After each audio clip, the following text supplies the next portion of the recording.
So this is our authentic Japanese ramen kit na gagamitin natin for today. You can buy this at Enjoy Philippines. This is 280 pesos only, and with this you can make 6 to 8 servings of ramen. What we have inside the ramen kit, first is we have the noodles, and then the Japanese ramen soup base, the chili powder, and ainori. Okay, so after boiling the water, 2 liters of water, we need to cook our dry noodles, our 1 pack of dry noodles, in this boiling water for 2 minutes.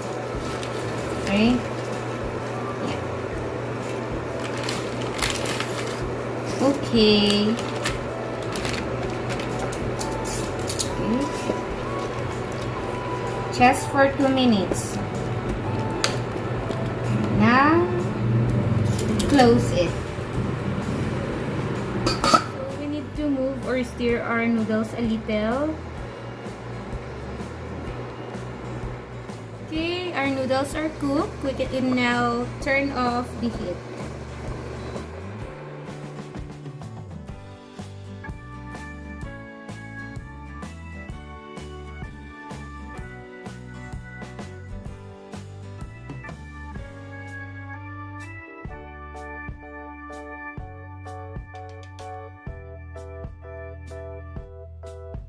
After dissolving our ramen paste, we can now add our crab stick and these lobster balls.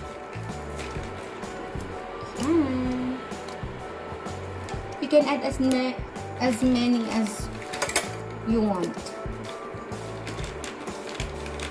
Okay, so now we'll proceed with the plating of our ramen.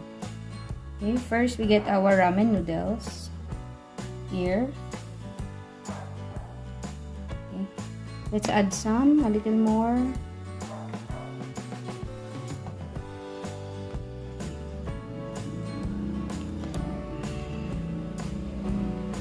Yeah.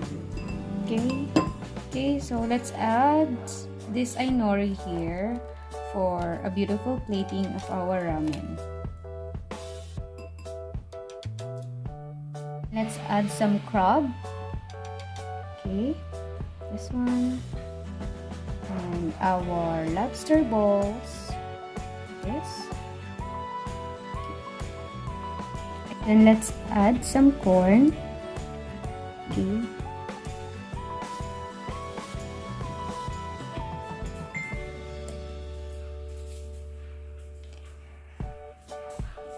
You can buy a ready to eat corn in supermarket. And our egg. Okay. Of course, you know how to boil an egg, right?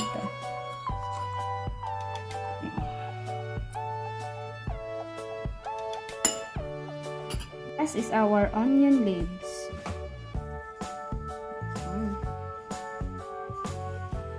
Okay, now let's add our ramen sauce.